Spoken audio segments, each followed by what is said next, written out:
Welcome to Block Time, a podcast powered by Riot platforms. Today, my name is Pierre Rochard. I'll start with that as the host. We've got producer Gabe behind the mic over there. Hey, how you doing, everybody? And we have a special guest today, Abrahan Chavez, our manager of software engineering. Hey, how's it going, guys? So, Abraham, thanks for joining. I think that one of the themes we've had going on the podcast is about vertical integration. So there's all these different puzzle pieces to Bitcoin mining. Riot's, bring them in-house, quite a few of them. One of those is on the software side, where I think it would be impossible for us to do what we do without software once we're at our scale. So wanted to come have a chat with you, hear about not only what you're working on, what your team's working on, but kind of your view of or your philosophy of where software development is going. I know that you follow very closely what's going on in AI, playing around the tools. So we'll get to all that good stuff. But first, I want to hear, how did you first learn about Bitcoin? Yeah, so it's kind of funny. When I was a kid, I was in high school and Bitcoin had come out. So I knew about Bitcoin at an early age. And I think I downloaded one of the mining applications. So I put it on my computer and I was mining some amount of Bitcoin. They were worth pennies at the time. Yeah. And I was a kid, so I was like, oh, this isn't worth the time and effort. So I just kind of I left it there. I didn't touch it and I didn't come back to it ever again. That computer's gone now. In a landfill somewhere. Yeah, in a landfill. Do you still have that hard drive with the Bitcoin that you mined? No, it's gone. No. And I didn't even think about it again until college, to be honest, because during high school, I think there was some small bull runs. I think it got to $12, $20, $30, but it was still pretty small back then. Once I got to college, I went to go work for a company called Johnson & Johnson, and I had a friend at that company that he was into Bitcoin. He had a hardware wallet, and he had it for a long time, and they had a bull run that year. And I think he came out and he made a lot of money and he paid off his house and he was able to change his life from that. So then I kind of caught me thinking, and I was I should look into this cryptocurrency more. It looks like there's something there. So that's kind of how I got exposed to it. Once I got to out of college and started being at the age where I could buy Bitcoin, I started buying some Bitcoin. I did a lot of trading during the pandemic, and then I got I got a message from a recruiter at Riot, and they're like, "Hey, do you want to work at Riot?" And since I was doing a lot of trading back then, I just kind of I knew about the company, and I was like, "Oh, it sounds like a really cool company to work for. They're into the Bitcoin space." Back then, I was like, "Oh, it's crypto." I didn't know about the distinction between Bitcoin and then the rest of the ecosystem. But then as soon as I did start working at Riot, it kind of became more clear. Bitcoin is just a much superior currency than the rest of the cryptos. Well, yeah, I mean, I think that if not superior, at least just empirically bigger, right? That there's no industrial scale mining of Dogecoin going on, as far as I know. I mean, maybe somebody in our audience will tell us, hey, we have a 1 gigawatt facility, we're mining Dogecoin. Yeah. Yeah. So that's really interesting. I mean, I think that I've heard so many folks when they talk about their experience with Bitcoin, it had multiple touch points, right? Of they didn't immediately go down the proverbial rabbit hole the first time they heard about it. It took for me, it probably took 10 times hearing about it before I was like, okay, I'm actually gonna sit down and learn what it is, which I think is good for Bitcoin adoption, right? Eventually everyone will have heard it enough times that it'll finally cotton to them. Yeah, no, I definitely knew that when I was in college, I wanted to buy Bitcoin, and I was just like, oh, it's $1,000. Too expensive. Yeah, it's too expensive. I'll wait for it to come down again. Yeah. But yeah, no, I shouldn't have waited. Yeah. So, Abraham, before Riot, were you doing anything in the software engineering side of the Bitcoin space, or was this your first intro to that? No, it was also my first introduction to the software side of Bitcoin. I was doing software consulting at a small company. We built a lot of software from scratch, and there was I blockchain project that came through one time, and then we kind of scoped it out, and like I think I was interested in blockchain at the time, so then they were kind of like, hey, like, can you take a look at this? But nothing really came out of that, and I didn't even get to do any work on it. So since being at Riot, what are the different kinds of projects you've been taking on? And you could also speak to, growing the team as well. Yeah. So at Riot, I think the biggest challenge when I came in was that we had a lot of devices, and we also needed to have a SOX controlled environment. So anytime you write any sort of like IT or application code in a SOX controlled environment, you have to have a lot of controls, and you have to have a lot of like processes in place that like say that like, hey, you're not going out writing code that's like changing pool settings on devices. Like we have a way to verify that you're not doing that. So I think the biggest challenge first was like, hey, let's put in all these controls so that we can manage the software that we're going to add to our facility. Okay, so for those who don't know, Sarbanes-Oxley, SOX, this actually started after Enron, after the collapse of Enron. There was recognition by regulators and legislators that there needs to be more control and oversight over how companies operate and do their financial statements, so that the investing public has the transparency that they expect, and that when they're investing in stocks, it's fair to them. So Riot, being a publicly traded company, we do fully comply with SOX, and so that has important implications for how we go about developing software internally. And Abraham, you were talking a little bit to the fact that you were adding those controls in order to preserve pool settings and stuff like that. Yeah, so it's to monitor pool settings and also preserve pool settings. I think there's a concern that like, hey, an individual could go into your facility, get onto the network, and then start changing pool settings, or like a hacker. So how do we like monitor that? That's kind of the tooling that we started building initially. A lot of the software that we built at Riot at the very beginning was driven by like SOX concerns. A lot of it was a lot of monitoring of like, hey, what is this miner doing? Is our hash rate from our pools? Does that hash rate match the hash rate that the miners are telling us that they're hashing at?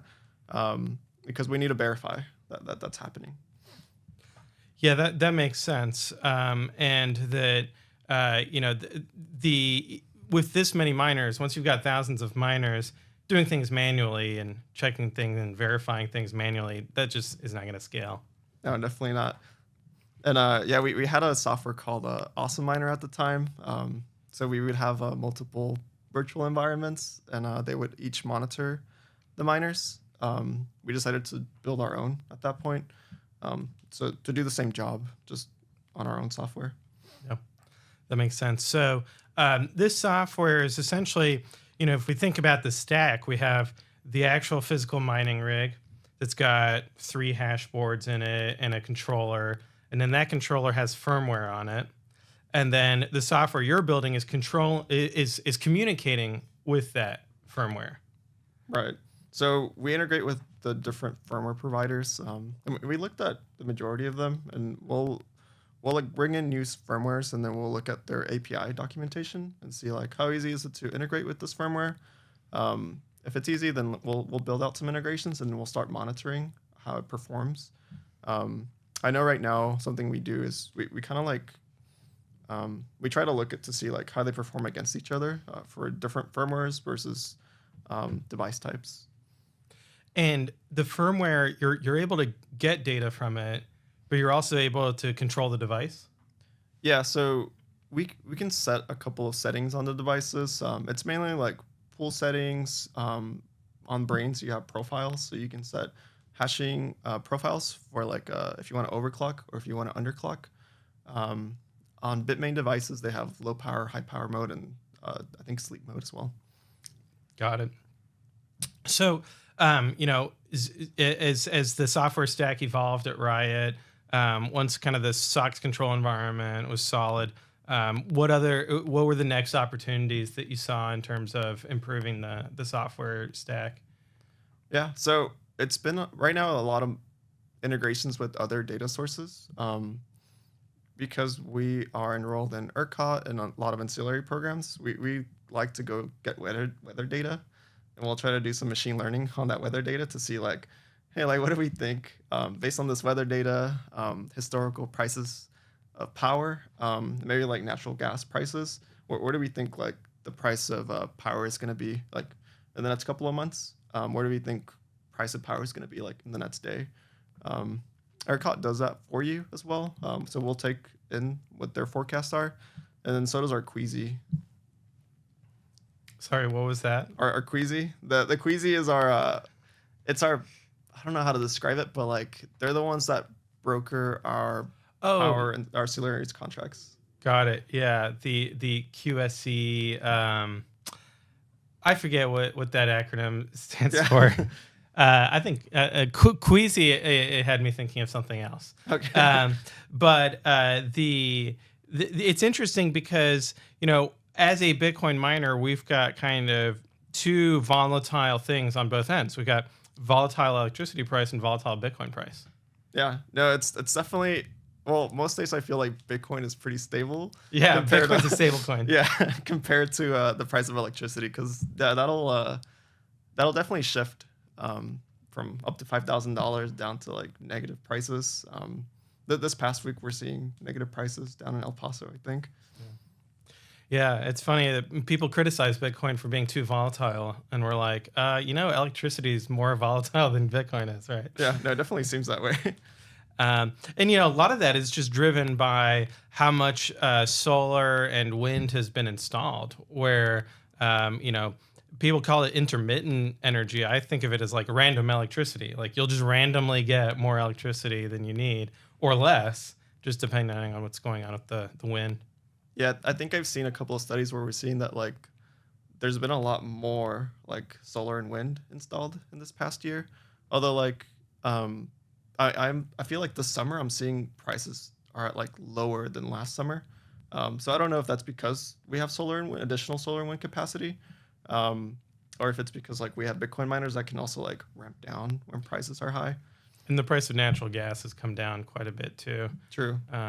Compared to where it was like 18 months ago.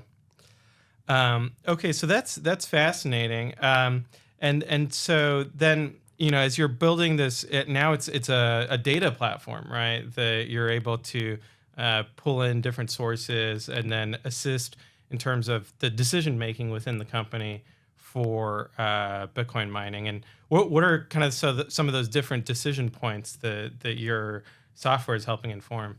All right, so we have a lot of data about our miners. There's different models of devices, and some of them we're seeing that they react differently to heat. And it has to do with like, hey, is this printed on aluminum PCB or is this printed on a like plastic PCB? So we're able to see that over time, and we can see like what the impact is like based on temperature, on external temperature. So we have like graphs of like, hey, here's the temperature rising, here's your miners like decreasing in hash rate or going offline. And then we can kind of tell the organization like, hey, maybe you shouldn't like purchase these, or maybe we should purchase more of these other type of miners. So we do that type of decision making. And then also it would be like on the power side where we kind of forecast out into the future, and we say like, maybe the organization is asking like, hey, where do we think the price of natural gas is going to be in 3 months? And maybe we'll make a machine learning model and we'll say like, we think it's going to be here. And then the organization can go and make a decision on what to do with our block of power. Right. That makes sense. I think that at this point, how big is the software team? It's 3 members strong right now. With myself, it's 4. Yeah. And you brought on the latest was our DevOps engineer, which is really cool. And do you have other roles open currently that you're recruiting for? No, I don't have any additional roles. I think if I did want to add more people right now, I'd really love to have like a data analyst just to kind of like go through all the data and just make sense of it. We're able to work with data right now, but it would be really cool to just have like a full-time person looking at data. Yeah. So when the business or the organization comes to you with a problem that the software could potentially solve, how do you go through the process of kind of triaging what the ask is and finding kind of whether we build it or use a third party, or how do you go about that process? Yeah, so I think it's important to take people's concerns in and like try to understand what problem they're having. Um, the way the software team or like the way I look at problems at Riot, I look at them based on business value first. So like I might have like 5 different projects that people want us to work on, um, but I try to like differentiate them and by telling them like, hey, this is how much business value this project's gonna be. So like that should be our priority. And I try to have like consensus with the organization to say like, yeah, we agree that that is a more important project. So that's kind of how I approach which project to work on. But yeah, if we have the capacity and the bandwidth, then we'll take on smaller projects that maybe they don't bring a lot of business value initially, but maybe they like improve quality of life. Maybe they give you like an insight into data that you didn't know about before. Yeah. So yeah, we'll definitely take on smaller projects as well. Cool. Very cool. Was there anything else that we missed, Gabe? Yeah, I wanted to talk a little bit more about the human side of things. I know software engineering, it tends to lend itself to staying on a computer, but how closely do you work with our minor maintenance department, and what kind of feedback do they give you versus what you're doing behind the keyboard? Yeah, so I think when you're working on software and building products, the most important thing is your users. It doesn't really matter like how good your software is or like how good you code. I think the most important thing is going to be like, can your user use it effectively to do their job better, or automate parts of their job so that they can do other things. When we work with minor maintenance, we get a lot of feedback from them, and we'll go down to Rockdale and we'll kind of like ask a lot of like the heads of the department to see like, hey, how are you using these features? Like, are they effective? And then we ask them for feedback constantly to see like, how do we make this product better? So they're a very important part. They're probably the most important part when we're building our product.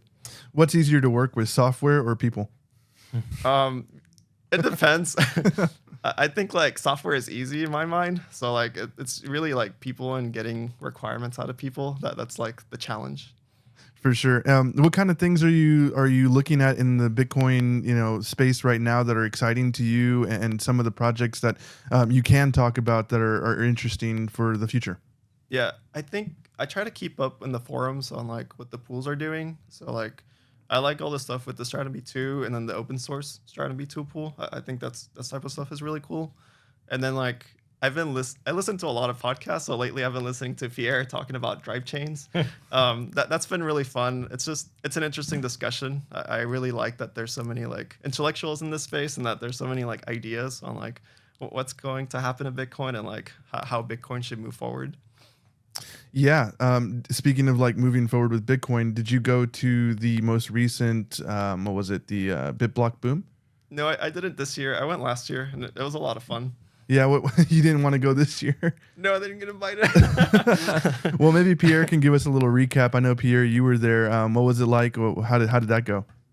Yeah, it went really well. Gary Leland did a great job organizing the conference. Got to catch up with lots of different folks. I got to go up on stage with my wife, and we did kind of a financial planning for Bitcoiners session, which I got a lot of feedback afterwards of, hey, you guys perfectly described our situation. And so there's just like lots of low-hanging fruit in terms of people's, how couples in particular, because sometimes it's the one person in the couple, I won't say whether it's the guy or the who's gal, interested in Bitcoin actually. Yeah. But it's their money, right? And right. so you gotta figure that diplomatic piece out. We had Morgan on a recent episode, and I think that went really, really well. What's it like, being a power couple in the Bitcoin space?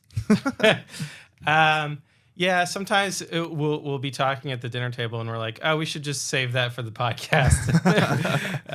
So yeah, I got a lot of insight. A different perspective. Like you're more of the research side, and then she's more the monetary, I guess, how would you describe it? Like the Personal finance. personal Yeah. finance, right? So I learned a lot because, anybody can improve their own personal finances, and her insights were interesting, at least for me.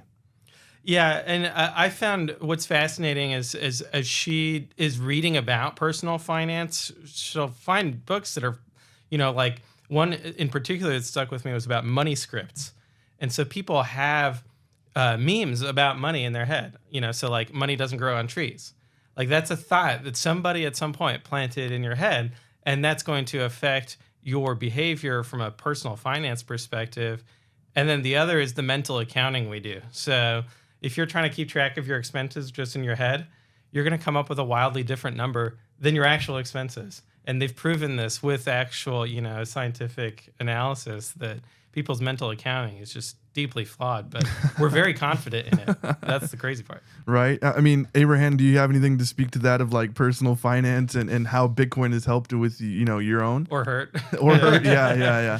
Yeah. No, I think I got rugged a lot initially when I was entering the crypto space, and even with stocks, like I started during the pandemic, and then pretty much after the pandemic, all stocks went down a lot.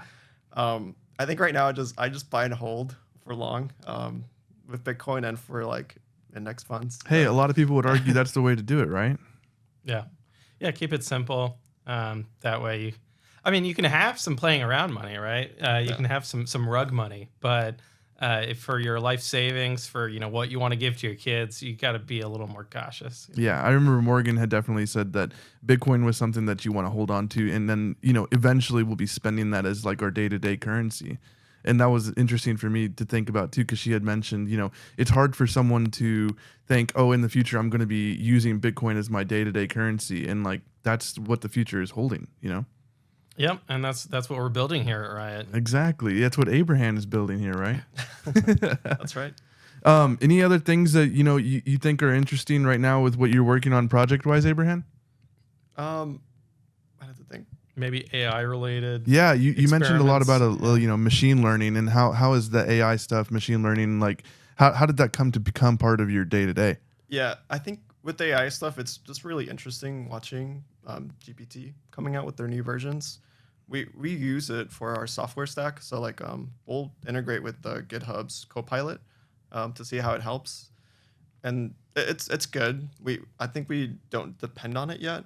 It would be interesting if we got to the point where like you have a Copilot at one point that like it's kind of like another developer, and like it's just submitting code and making pull requests.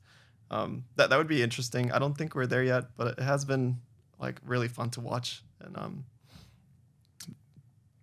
Yeah. What quick question? What do software engineers who want to become Bitcoin software engineers? What do they need to do with their career path?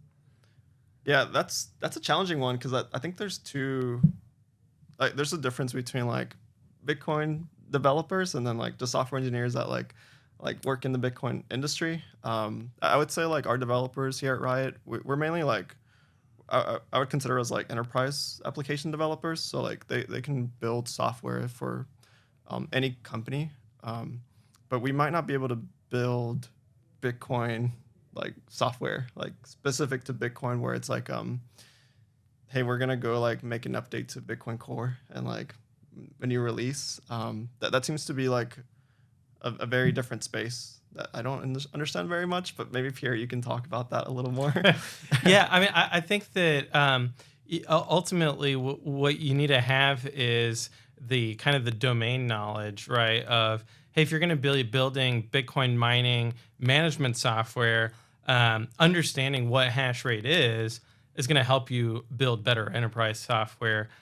Even if you're not going in and changing SHA-256 to at the kind of the algorithmic level, but it's interesting too that even from just a mining perspective, like there have been advances to the hashing software itself that has contributed to efficiency.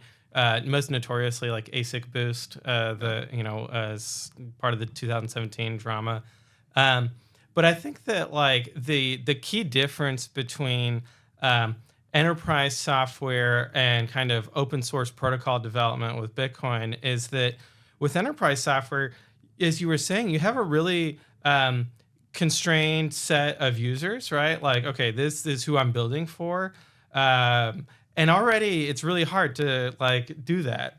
And then with open source, it's much more ephemeral of here's who currently is using our software, but they're pseudonymous and I don't know them and they don't talk to me at all. And then here's who could potentially be using the software in the future. And a lot of it comes down, I think, to scratching your own itch. And so like the most prolific open source software developers, they're building not for other people, but for themselves. Like they're building the software that they want to use.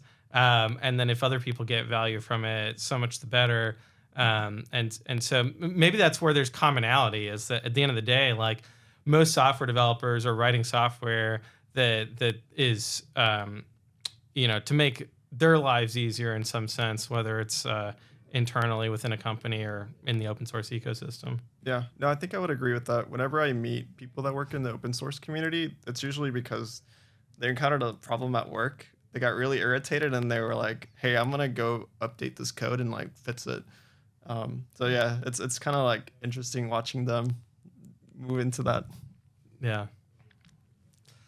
And I think the other change is just like what programming language are you using and things like that. But I think that, there's anyone can learn a new programming language. But in terms of building up the expertise, like Bitcoin Core doesn't really have a lot of SQL. To its detriment, I think. But that's because I'm a SQL maximalist. Enterprise software, you got a lot more opportunities to use kind of different technologies that if you try to bring in lots of new technologies into an open source project, the other contributors start complaining because they're like, hey, we don't want to like deal with your experiment inside of our software. But in an enterprise context, you could have microservices, like ones that are using new technology, others that are just kind of more stable, and I think perhaps more flexibility there. Yeah, no, I would agree with that as well. I think here at Riot, when a developer says like they want to learn a new language, since we do microservices, they can just go spin up a new microservice in a separate language, and we build things in a way that like they can still interact with the rest of the environment without and allow the changes within languages. Yeah. All right. Well, yeah. At this point, looks like we're running out of time. I wanted to thank everybody for tuning in and listening, and of course to Abraham for being our guest today. Pierre, any final thoughts? Any sign off you got for us? Yeah, thanks for coming on, Abraham. This was really awesome. I think the audience will enjoy it. You've got an amazing role here on the front lines of Bitcoin mining. And if anyone has questions for Abraham, send them in. He's not far, so we can always have you come back on and answer audience questions. So thanks all for listening. Yeah, thank you for having me.